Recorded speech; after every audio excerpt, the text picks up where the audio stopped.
د یو بزرګ په باره کې راځي، هغه یو تان د کپړو د جامو خپلې کور زنانې ته راوړي. چې کله هغه زنانې هغه تان او هغه کپړې وکتلې نو هغه زنانې ته ډېر خوښ سلو. لیکن زنانه په افشپ سي ولاړه سوله، هغه بزرګ چسپان د هغه تان پورته کړي، چابکې چې در کومه دوکانه یې وړی وي د هغه دوکانه پورې ورسوي. د هغې خوا صبر ته یې راوړی، هغه تان بیا کښې شو.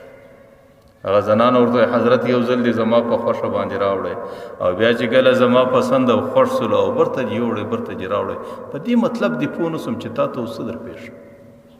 هغه څه ورته ویل، ورته یې زنانې ما چې کله تان راوړی چې کښې مې شوی، چې ورته ویې مې کتل پر دې تان باندې میږی روان، او ما ته دا معلومه سو چې دا میږی د هغه دوکانه سره غلی دی، او په دې دوکان کې د دې میږي خاندان دی، او د دې د استوګنې ځای دی، او د دې خپل تعلق دی، او هلته د ده شناخت دی. که چیرې دلته زه دی په دې کور کې پرېږدم نو د ده د خاندانه سره کاټوالی رالی، او د ده هغه د استراحت ځای ورباندې ودرېدی، او د ده د ارام شپه و هر څه دی په پریشاني کې سو، او ما ته دا خوند نه راکوي چې زما د لاسه څه د الله یو مخلوق پریشانه سي. نو برته مې هغه تان وځغلاوی، هغه میږی پر هغه تان باندې روانو، هغه میږی مې په هغه دوکان کې د دې تانه څه شوکی، هغې مې خپل خاندان ته برته ورسوی. زلالو دغه هغه انسانیت دی، دغه هغه رحمدلي ده، دغه هغه د انسانیت همدردي ده،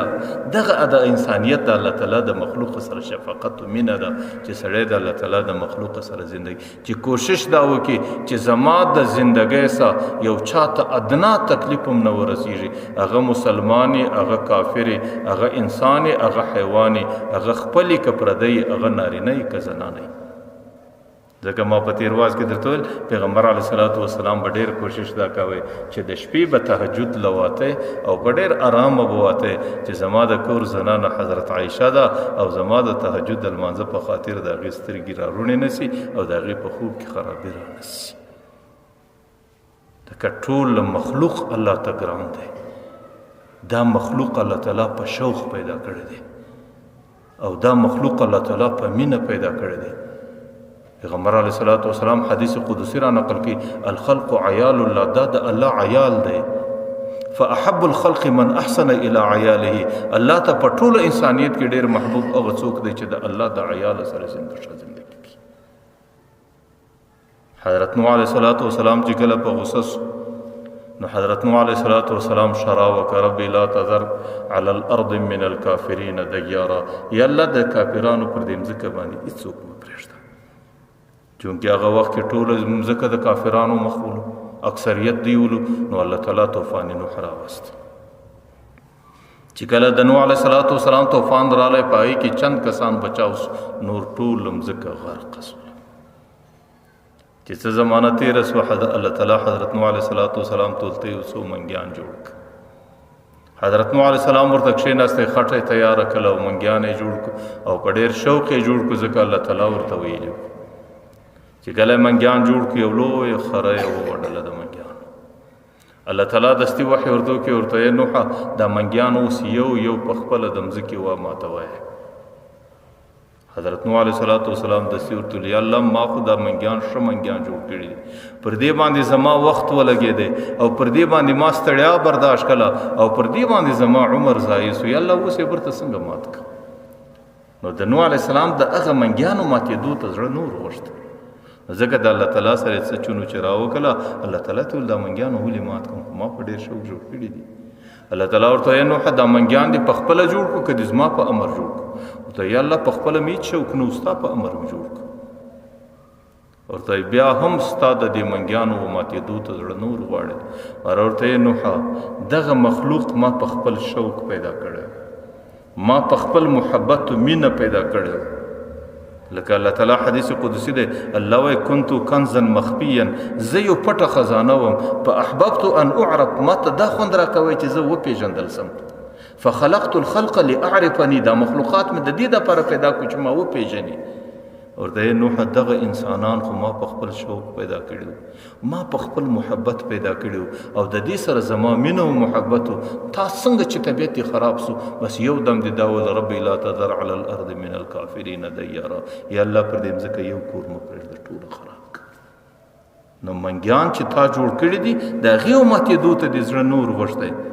او هغه دې نسو ماتولی او دا مخلوقات خو ما په مینه او محبت جوړ کړي نو د دې خرابېدو ته به زما څنګه زړه ښه کېدی ځکه زه دا وایم مخلوق دا د الله محبوب دی د دې سره د الله محبت دی په خدای قسم که انسانان دي که حیوانان دي که مرغان دي که خصمانان دي چې څومره پر دې مځکه باندې زروح شیان دي دا ټول د الله عیال دی الله په ډېره مینه پیدا کړي دي الله تعالی ته په دې کې محبوب انسان هغه دی چې د الله د مخلوق سره ښه زندگی کوي او چې کله سړی ښه زندگی د الله د مخلوق سره نه تیری الله تعالی ته په ټولو کې مبغوض انسان هغه دی پیغمبر علیه الصلاة والسلام ته یو زنان یو څوک رالی غالبا د بخاری شریف روایت دی د یو زنانې حکایت او قصه یې ورته وکړله چې هغه ډېره پرهیزګاره زنانه ده